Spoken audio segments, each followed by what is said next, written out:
July 1930, the men's first FIFA World Cup was played in Uruguay. 58 years later, us women finally got our turn to debut our own competition in China. Now I think it's time to break the ice for those with a variety of abilities who don't even have the opportunity to play on a recreational sports team because of their luck. My name's Eileen, and I wish to spread equality among those with the passion of athleticism and a unique need. Straight from the womb, I fell into an energetic family. So naturally, since the day I could run, I was signed up for sports clubs in teams in which we would interact with any sort of ball. At the age of 8, at a girls-only sports camp, I came across Fatima, who was different.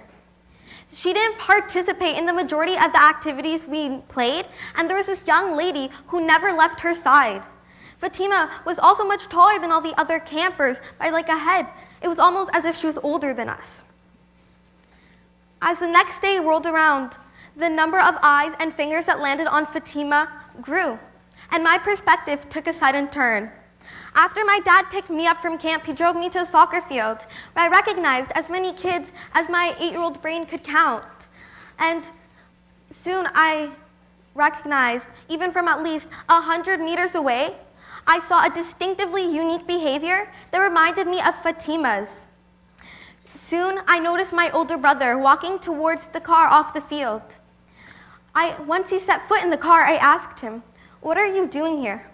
In that moment, for the first time ever, I heard care in his voice, because he's one who likes to joke around.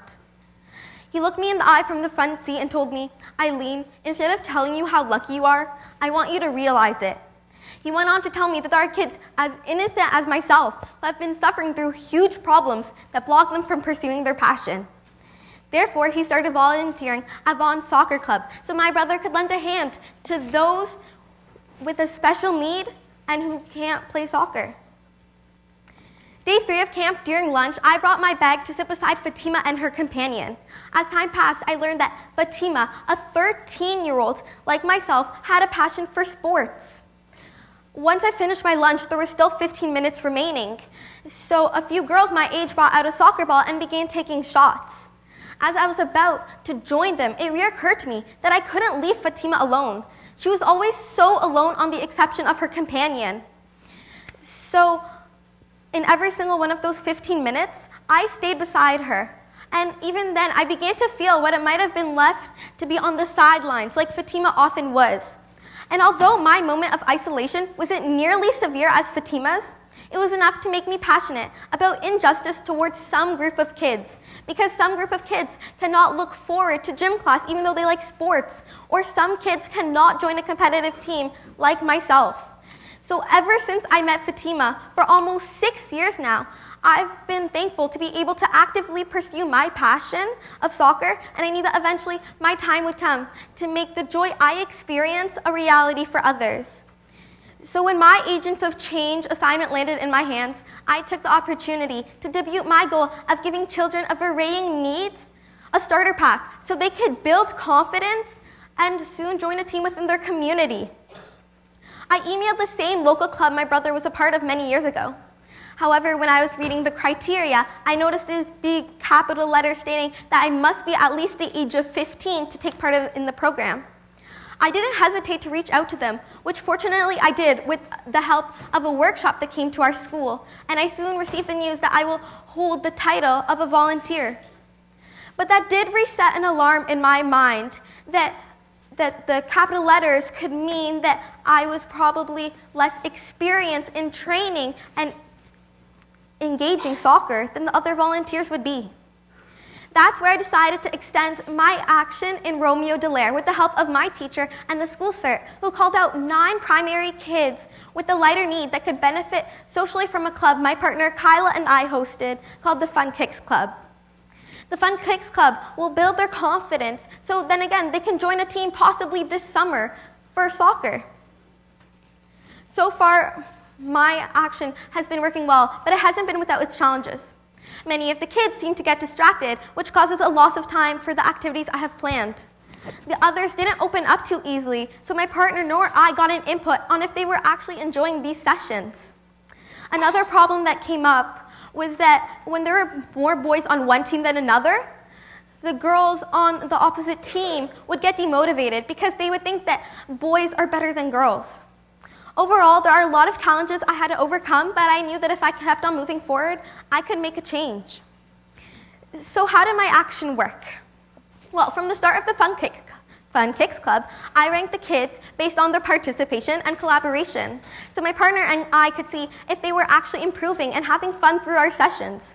We wanted to look for participation through their activities and to see if they were communicating with new people.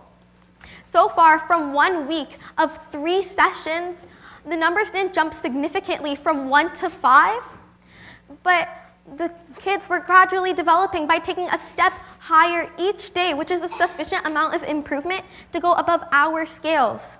For example, through team making, when closest friends were separated, they were disappointed. But they started showing perseverance by pitching in their ideas on how to make the team better and win. Another example was proven by a boy that has difficulty interacting with his peers, who showed progress by giving his team a high five when he scored a goal. I think it's great to see all these kids unite and work as a team. In my opinion, I'm going in the right direction, but as a 13-year-old, I didn't envision myself making a change among my community. But it's true, you do not wake up a hero one morning. It requires a deep passion and patience. So far, throughout my project, I've only worked with a small group of 2 grades, but even the small deed that I did created a smile on a couple of faces. Specifically, this individual smiling, he started off by nodding to when I spoke to him, to excitedly opening up to my partner and I on what he did over the long weekend. All Kyla and I did was take out our own personal time to make a change that was successful.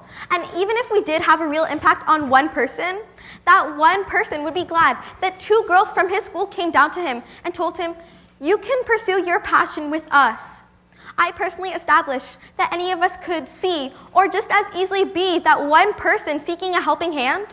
So we shouldn't hesitate to reach out and help. As Barack Obama once said, change will not come if we wait for some other person or some other time. We are the ones we've been waiting for. We are the change that we seek. One kind gesture at a time, we can change a life. One person at a time, we can change their world. One day at a time, we can change everything. Thank you.